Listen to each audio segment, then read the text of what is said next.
by Brett Crawford to chat about his runners on Saturday. You're in good form in Cape Town, starting off with the first timer in race number 1.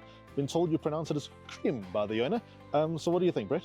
To be fair, I think he'll need the experience. He's a horse that he's a very light-framed horse, but he's doing exceptionally well at the moment. So the plan is actually to try and get a run into him before we get into the height of a heavy winter season and the ground becomes a bit heavy. And then I'll probably look to put him away. So I do expect him to need the run, but his work's been solid, and if he's not green, he could possibly look to get into the quartets. Another first timer in race 2 in the former number 9 Decree, son of Gimme the Green Light. Louis Otwa takes the ride. Any expectations against winners? Yeah, look, to be fair, there's only 3 winners in the race, so it's there's a lot of maidens in the same boat as him. We just opted for the 1200 because we thought the 5 he would probably be maybe a little bit run off his feet in the early part. So his work at home's been really good. He's a nice horse in the making, and once again, just depending on how he runs on debut, but he's definitely a horse capable of running a good race. Then we skip a race and go on to race 4, the start of the pick 6 at Hollywoodbets Kenilworth. 2 runners. Start off with number 11, Charlene, off for 98 days. She looks overdue. How ready is she? Yeah, no, look, she's fit and well. As you say, she's overdue. She's knocking on the door. Her work at home's been solid. So, I'd like to think that she can step up now and get out of the maidens. And any improvement to come from the stable companion, number 12, Stealing the Thunder? Look, Stealing the Thunder, obviously, she's dropped in the ratings. Being a maiden handicap, she comes in with a very light weight. To be fair, she's only really had 2 fair runs out of her 5 starts, so she does need to improve on current form.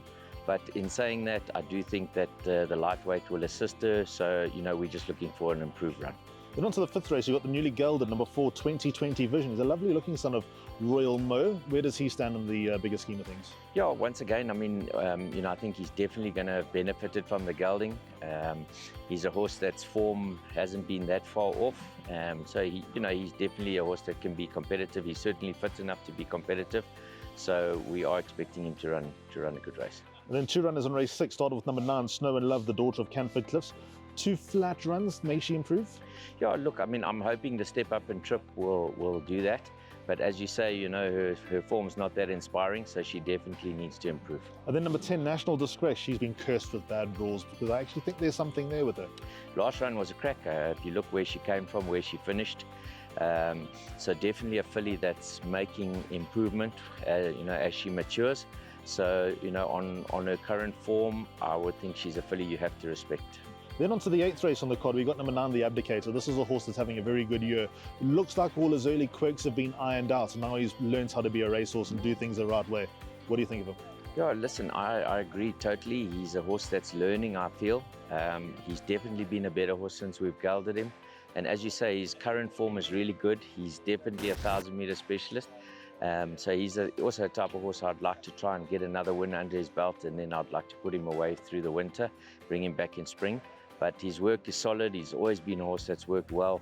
But I just think he's in a good place at the moment. His mind's in the right place. So, Richard knows him well. So we're expecting a good run.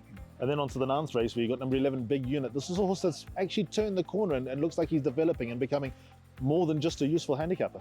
Yeah, I agree. I think his last run was actually really good. If you look from the draw and where he actually came from that day, they also all went to the outside, and he was a little bit bulked for a run. Being a young horse, he was a bit uncertain of himself going through gaps.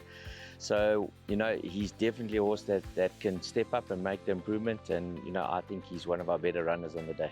And then the last race on the card, you got Lady Loxton, narrow maiden winner last time, but do you think she can grow with that confidence under the belt? Well, I think what's in her favour is obviously her merit rating's not that high, so that does assist her. But it's never easy first run out the maidens. In fairness to her, she has strengthened up a lot.